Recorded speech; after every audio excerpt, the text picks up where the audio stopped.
التي ستجمع ريال مدريد وأرسنال والتي ستكون على ملعب سانتياغو برنابيو. ايوا راه عجبتني الخدمه ديالك وتبارك الله عليك. قول لي لطيف. الله يحفظك، كتمونطي راسك الفيديوهات وداكشي ولا كنمونطي راسي. بسيط؟ داكشي بسيط. انا راه عجبتني خدمتك وانت باقي صغير. انا غادي نصيفط لك ايفون 16 باش تولي تخدم بكاليتي زوينه وميكرو ايه انا في العيون. في العيون يوصلك تلتم واش تخدم بكاليتي زوينه حتى. ولكن شوف اسمعني سيدي احمد، القرايه هي الاولى. برافو، القرايه هي الاولى. هذا السبت والحد الويكاند تحفظ وشوف الماتشات اش داروا ودير فيديوهات ولوحهم. صافي يا احمد. سميتي احمد، كنسكن في مدينه العيون، كنقرا في اولى باك. جاتني فرصه التحليل بعد ما لعبت كرة ودوزت واحد المدة وانا كنتفرج مباريات كرة القدم. بالنسبة لي رياضة ودرت هاد التحليل عليها.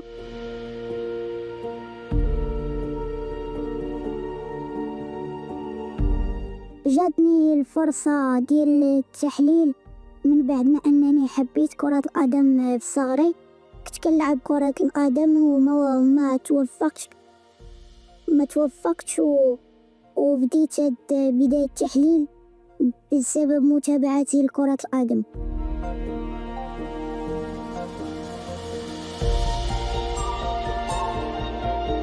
عمري 18 سنة، والمشكل الوحيد اللي عندي كنعاني من نقص في هرمون النمو واللي خلاني بحال هكا ما نطواش.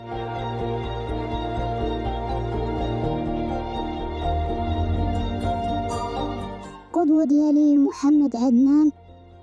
وبالنسبة لهاد صناعة المحتوى بديتو بشكل ذاتي. كنت كنبحث كنقلب على الكرة في الابحاث كرة قدم. كنت كنقلب ديما كنبحث على التواريخ ديال كرة القدم وهادشي.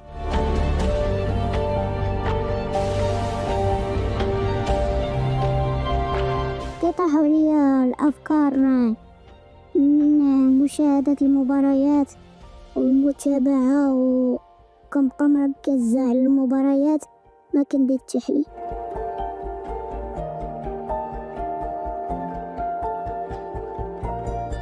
بالنسبة لكرة القدم هي الوحيدة اللي عندها اهتمام كبير والكل كيشاهدها وكيتابع كرة القدم، وهي بالنسبة لي من أحسن الرياضات.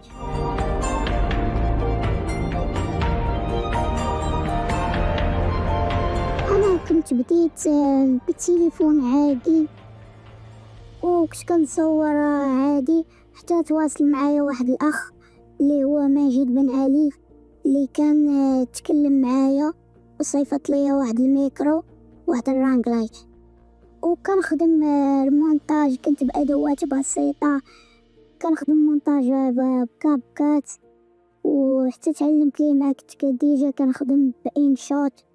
مع الوقت تعلمت الكاب كات ودابا كنخدم به.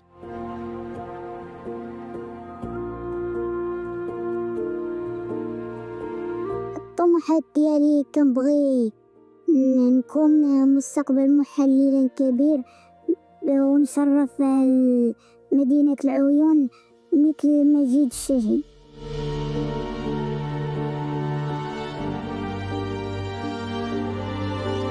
بالنسبة للشباب اللي بغاو يبداو هاد صناعة المحتوى، ماشي سهل، خاصك تبدا وتشجع وتصبر بزاف، حيت بالصبر باش غتزيد لقدام.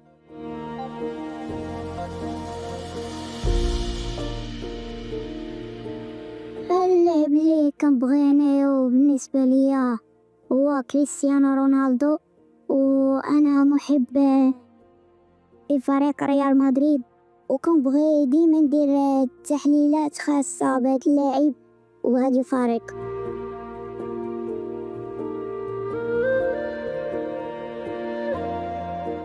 بالنسبة لي أنا غنكون فرحان إلا عيطات ليا شي قناة بحال بي ان سبورت، شرف ليا شعب مدينتي، وغنفرح واحد الفرحة وغنعتز بهم.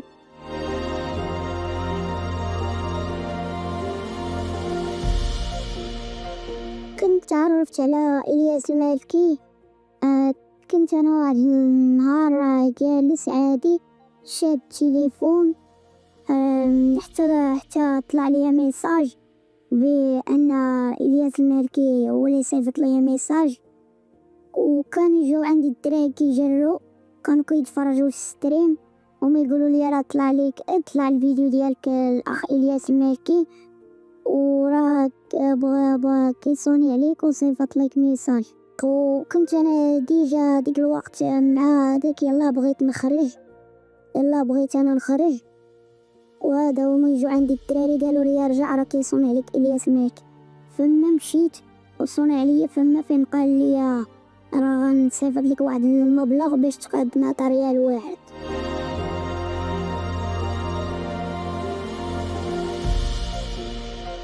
جاتو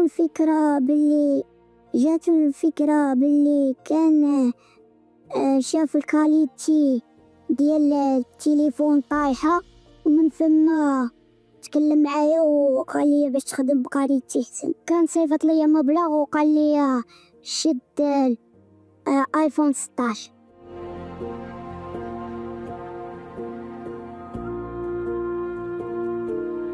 هو كان قال لي بغيتي خويا احمد ستوديو نديرو، وانا قلت ليه لا كان بغيتي نديرو اللي بغيتي نديرو، وقال لي ان شاء الله ما يكون غير الخير.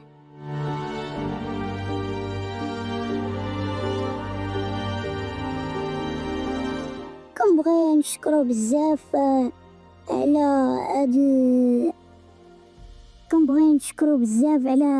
هاد الشي اللي دار معايا. ما كانش شي واحد اخر غيدير معايا هاد الشي اللي دار معايا هو. وكنبغي نطلب من اليوتيوبرز الاخرين بانهم حتى هما يبقاو يبانوا ليهم شباب بحال هكا، يبقاو يعاونوهم.